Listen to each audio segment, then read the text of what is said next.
The power of failure. This has been one of the top stories all week in the New York Times. So many people are sharing it, and it really is resonating. So we brought in one of the chief advocates this morning, Rachel Simmons. She's back with us. She actually teaches a class at Smith College called Failing Well, and she's the author of the upcoming book, Enough as She Is. Please welcome Rachel back to the program.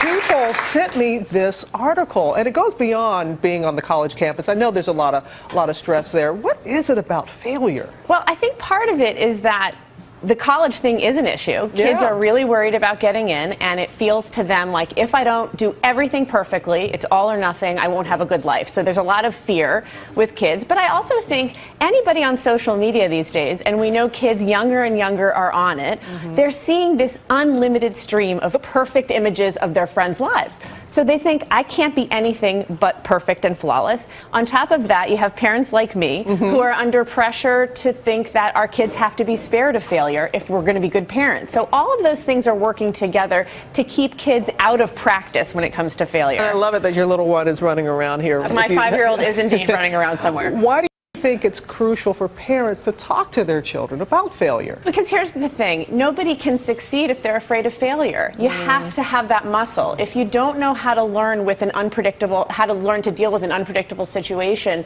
you're not going to have that muscle to cope with setbacks. Life is full of challenges, and the people who succeed can respond and can be resourceful and are not, blown away by every time something doesn't go their way. What do you teach in class? I mean, just failing well. I mean, just the title of it. So, what do you say to them? Well, what I try to teach them, first of all, everybody screws up. So I tell them about my failures. There have been many. And it's really important for kids to know that adults screw up too. Because if we don't tell them that, they won't come to us when they have a problem, and they also won't know how to do it. I also tell them that failing is something you have to practice. You're not just going to wake up one day and know how to do it. Right, and we have a mutual friend, Julie Foudy, and she has been a part of leadership, and she has a great book that is out as well, and she talks about how we all have butterflies, but just get them to fly in formation. Yes. And to realize that you're not alone in having this fear. I always tell my students that being nervous means that you care.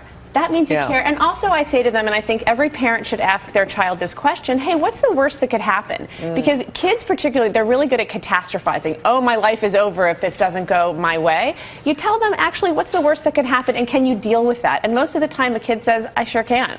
Give 3 tips to parents to help with their kids. All right, so first of all, failure is a skill. Skills are like muscles. You got to flex them often. You don't go to the gym and lift 50 pounds the first time. You don't throw your kid into the deep end and have them experience an epic fail. They have to go bit by bit. So let them fail often in ways that are manageable. Secondly, monitor yourself as a parent. How do you respond to your kid's failure? When our kids are learning to walk, I always say this, when your kid is learning to walk, they fall on their face. The first thing they do is they look at you. Every parent is nodding in this room because they want to know, is this okay? And if you go, they freak out. But if you say, it's cool, you're good, they keep on going. That doesn't stop. That continues throughout their lives. They're always going to look at you. So monitor yourself. And then finally, another parent tip, handle the way you deal with failure well. So if you lose your keys and walk around saying, I'm an idiot, that's going to teach your kid to do the same. Be kind to yourself when you make a mistake in front of your child. Yeah, because they are always watching, and this is a lesson to learn